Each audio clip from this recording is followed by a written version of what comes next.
Fala aí pessoal, terceiro ano, tudo bem com vocês? Espero que estejam todos bem, espero que estejam fazendo um bom uso desse período de quarentena, com muita prudência, muito cuidado, né?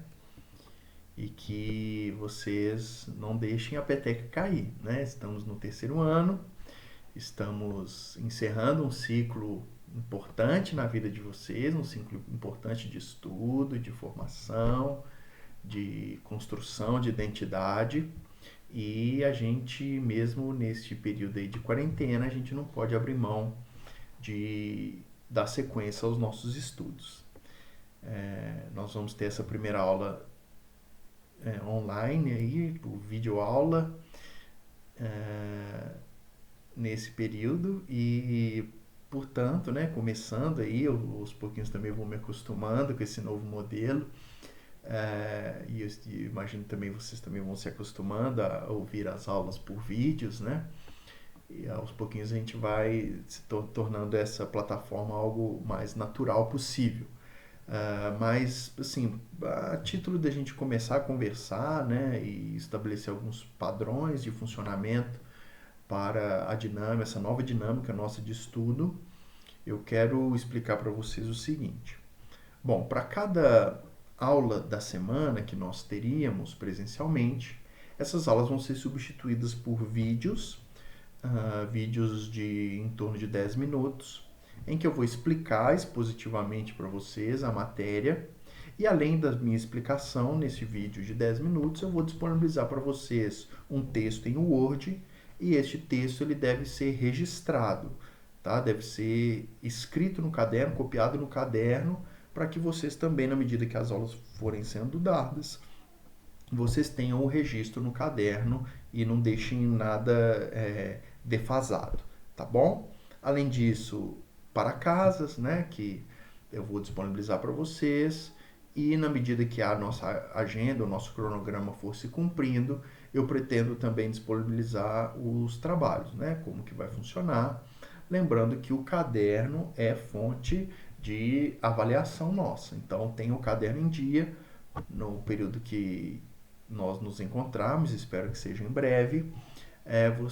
Eu vou dar visto no caderno para verificar se vocês de fato estão mesmo registrando aí as aulas, copiando tudo e deixando o caderno em dia. Combinado, pessoal? Bom, então, vamos retomar nossos estudos em filosofia. Nessa primeira aula nossa, nós vamos iniciar o módulo 2, ou o capítulo 2 do material didático de vocês. Lembrando que as duas principais ferramentas de estudo de vocês é o caderno com os registros e o material didático, tá bom? Então, o livro do Bernoulli é fundamental para que você leia, você acompanhe a linha de raciocínio das minhas explicações e se prepare bem para as provas e para ter um entendimento melhor da matéria. Bom, então, página 17, nós vamos iniciar um novo tema aqui de estudo, e este novo tema tem como título Os Primórdios da Filosofia Grega. Nós sabemos, já nessa altura do campeonato, que a filosofia é dividida em 4 grandes períodos: o período antigo, o período medieval, o período moderno e o período contemporâneo. E nós sabemos que no período antigo nós temos especialmente o estudo da filosofia grega, que é onde se localiza historicamente o surgimento da filosofia. E dentro do próprio período aí da filosofia antiga, nós também temos uma subdivisão. Nós temos a subdivisão do período pré-socrático, do período clássico e do período helenista. Né? São especialmente esses 3 grandes períodos, e que nós vamos retomando aí os estudos, relembrando, revisando essas informações para vocês. Bom, então, tratando do primeiro período, filosofia antiga, e dentro deste, a primeira fase, que é onde se localizam os filósofos pré-socráticos, é que a gente vai localizar, então, o surgimento da filosofia.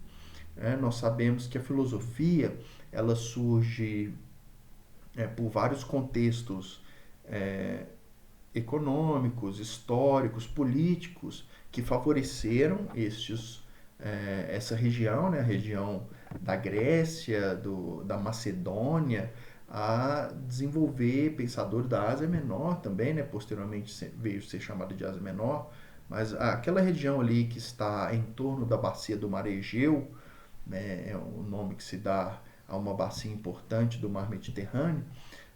Naquela região floresce então um pensamento filosófico e nós identificamos o surgimento da filosofia justamente na transição que se faz de uma mentalidade de cunho mais mitológico para uma mentalidade de cunho mais explicativo, racional, conceitual, que é de fato o nascimento da filosofia. Bom, então, para entender essa transição do mito até o logos, como se chama, logos é uma palavrinha grega para palavra, razão, estudo, né? E a mitologia é um conceito que nós vamos ver agora. Né? Para entendermos essa transição, nós precisamos, então, o primeiro passo é entender de fato o que é a mitologia. E a mitologia grega, de forma particular, é uma mitologia riquíssima. Né? Eu recomendo que você estude a mitologia grega. Obviamente, você não vai estudar tendo em vista os elementos religiosos que compõem a mitologia grega. Mas você deve estudar tendo em vista os elementos narrativos. São narrativas, são histórias que são muito comuns, até foram muito popularizadas por meio de filmes, de documentários, e você pode arrumar meios até né, divertidos de se inteirar da filosofia, da mitologia, aliás, da mitologia grega, né? Eu posso citar aqui filmes como Percy Jackson, como Guerra de Titãs, como são tantos filmes. Se você, né, se interessar aí, você pode, né, ter um próprio filme, a Odisseia. São vários filmes que abordam de alguma forma temas da mitologia grega. Você pode até pesquisar aí no Google, né, filmes que tratam da mitologia grega e quem sabe se interessar de forma divertida e conhecer essa rica tradição de sabedoria. Né? Há muitas lições importantes trazidas pelos mitos. Né? Mas o que é o mito, então? O mito é uma forma narrativa, é uma forma histórica, aliás, uma forma em história, de explicar os fenômenos da vida.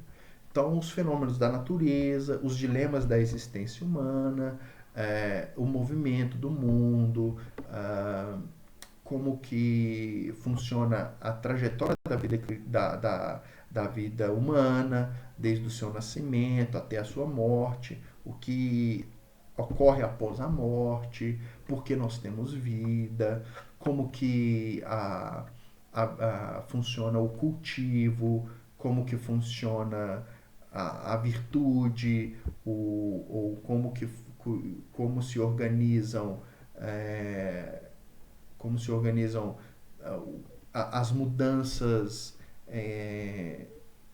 da vida, os dilemas da vida. São várias abordagens que são tratadas da filosofia, mas o primeiro conceito que eu preciso que vocês peguem bem é a ideia de que a mitologia, tá, pessoal? Que a mitologia é um esforço de explicar a existência humana e os fenômenos naturais por meio de histórias.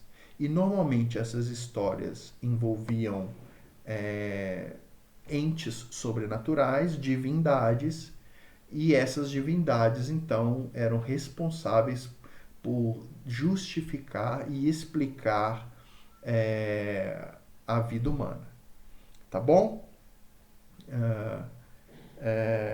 Qual que é a função do mito? O mito tem uma função, ainda na página 17. A função, então, é oferecer, como eu disse para vocês, essas respostas aos grandes questionamentos da vida humana. Por que nós morremos? Por que existem as guerras? Por que nós gostamos de nos divertir? por que existe ordem no mundo. Então, a diversão estava ligada ao deus Dionísio, a ordem no mundo estava ligada ao deus Apolo, a morte estava ligada ao deus Hades.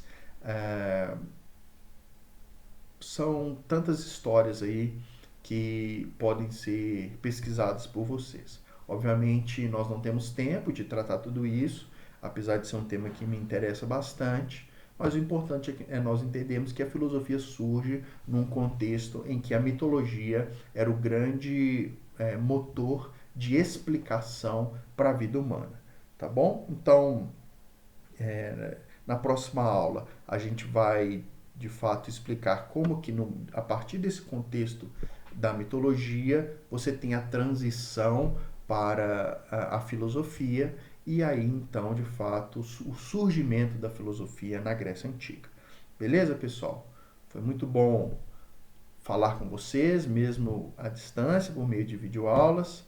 Espero que essa quarentena passe logo, a gente possa se reencontrar, a gente possa se abraçar, tá bom? Tô com saudade de vocês. Um abração a todos. Bons estudos.